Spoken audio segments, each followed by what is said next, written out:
Hi, welcome to 50 Plus Tech. Today we're going to talk about keyboards.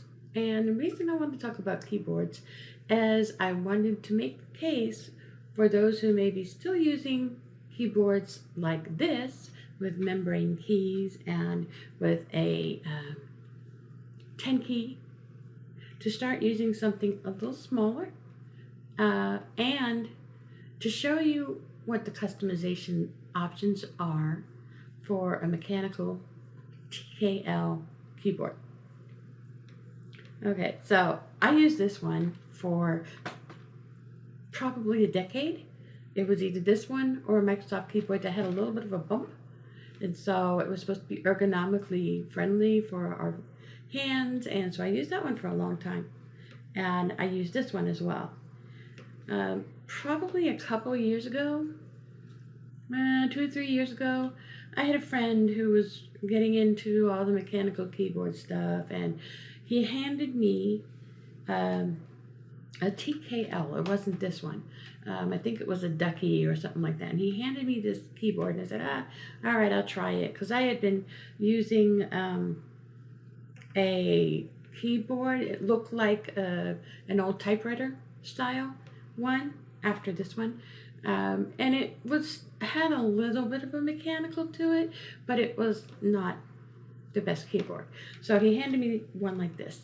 It wasn't the drop control that I have here, but it was a mechanical keyboard. And I started to realize that there were ways that you can customize your keyboard to make it easier or sound better or, look the way you want it to look. And that's what the benefit is to this.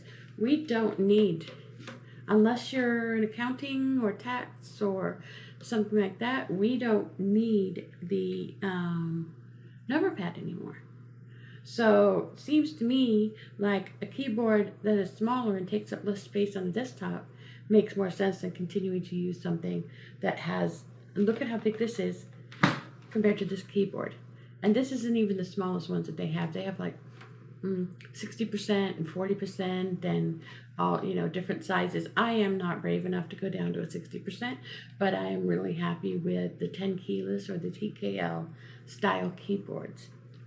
The other thing to consider with these types of keyboards is that with the ones that are hot swap, there's a couple of types. There's hot swappable and there's mechanical keyboards where you can't remove the switch. If we take a look at this one, this one was given to me as a gift from a friend, and it came with, let me show you real quick, this color of keys, pretty much, gray and darker gray and things like that. And I wanted something a little bit more feminine, so it took me a while to find what I wanted. I went and looked. I will put links on the bottom to direct you to which ones. My modifiers are just a relatively inexpensive keycap set, but they're not backlit. See how there's light coming through these? These are backlit. So I customized this keyboard. So customization of mechanical keyboards, it may seem like it would be difficult and out of range for some, but it's really not that difficult. I did it. I got this given to me as a gift, like I mentioned earlier. And then I went, and you can get little samples of the different switches. This is a hot swappable board so that you can replace, I'm going to take this out so you can see a switch. This is a keycap. That's a switch. And in a hot swappable, they have a little, I don't have the tool with me, but they have a little tool, and you can pull the switch out and put in the one that you want. And the switches come in a couple categories: linear and tactile clicky. Linear is really good for gaming. So you can, because it's really so fast, there's nothing stopping you from going. A linear, if I can find a linear one that's not, this one's more linear, a linear key. Let's see if I can get this out. Ooh, I completely took it out. Oh, I can show you what a switch looks like on the inside. Okay. So this is what a switch looks like. And if you've got a hot swappable mechanical keyboard, you can buy a bunch of these switches, take this one out and put this one in, really depending on what you need or what you want. And so like this one's linear, so this is really fast. This one has a little bit of a stop and a click, some noise. So this one, I think it's a Cherry MX.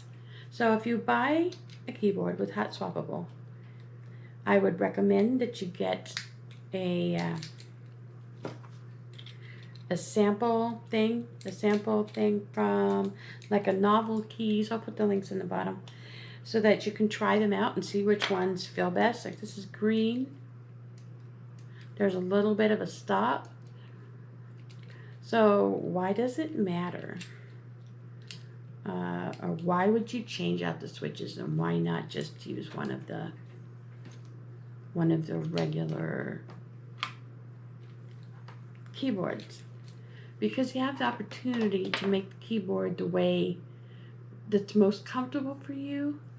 I have a friend who's really into mechanical keyboards, and he has a tremor so that when he's typing, his fingers shake, and if he's using something that's a faster, linear, whatever, he winds up typing duplicate letters.